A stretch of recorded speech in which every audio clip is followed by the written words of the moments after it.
Hello bachcho, let's read the question, and the question says calcium carbonate reacts with aqueous HCl to give CaCl2 CO2 according to the reaction given below.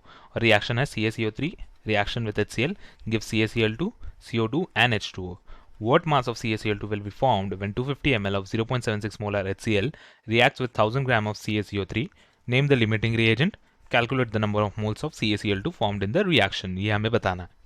जो की concept लगेगा वो लग जाएगा मोल concept का. मोल concept.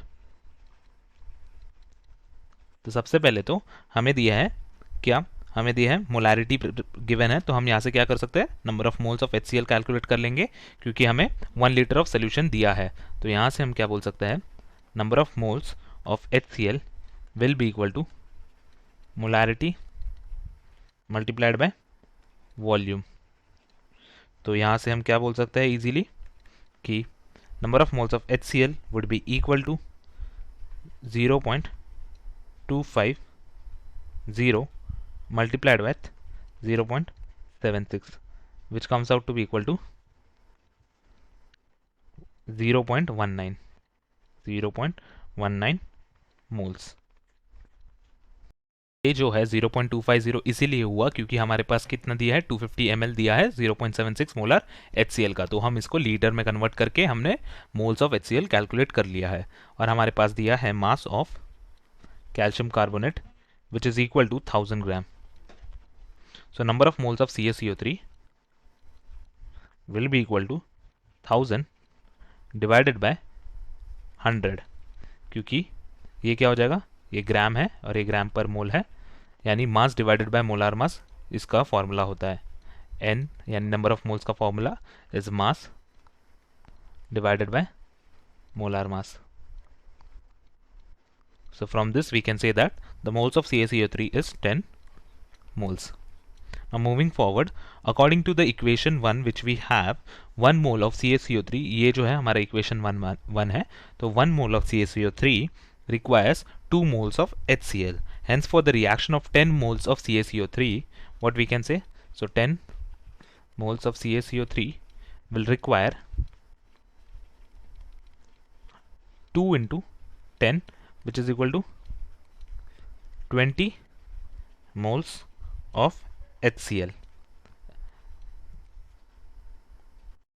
But here we have only 0.19 moles of HCl. Therefore हम क्या बोल सकते हैं, HCl जो है हमारा वो हो जाएगा लिमिटिंग रिएजेंट. तो हमने कैलकुलेट कर लिया, हमने फाइंड आउट कर लिया कि लिमिटिंग रिएजेंट कौन सा है हमारा इसमें, वो है HCl. Moving forward to the next part, तो हम क्या कर लेंगे, यहाँ से अमाउंट ऑफ CaCl2 फॉर्म जो होगा, अमाउंट ऑफ CaCl2 फॉर्म्ड, वो डिपेंड करेगा किस पे, HCl के मोल्स पे. HCl moles dependent. Since 2 mole of HCl forms 1 mole of CaCl2, हमारे पास रिएक्शन के अनुसार अगर हम देखेंगे यहाँ पे 2 मोल्स ऑफ HCl कितना मोल्स ऑफ CaCl2 फॉर्म कर रहा है, 1 मोल. तो हम यहाँ पे लिख सकते हैं कि 2 moles of HCl forms 1 mole of CaCl2.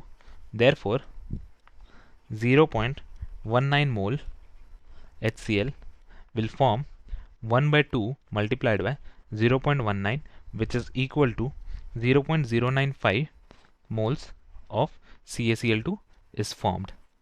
अगर हमें एक बार मोल्स पता चल गया तो हम क्या कर सकते हैं, गिवन मास या तो क्या बोलेंगे हम, CaCl2 फॉर्म्ड भी निकाल सकते हैं by the formula that CaCl2 formed will be equal two moles multiplied by molecular weight.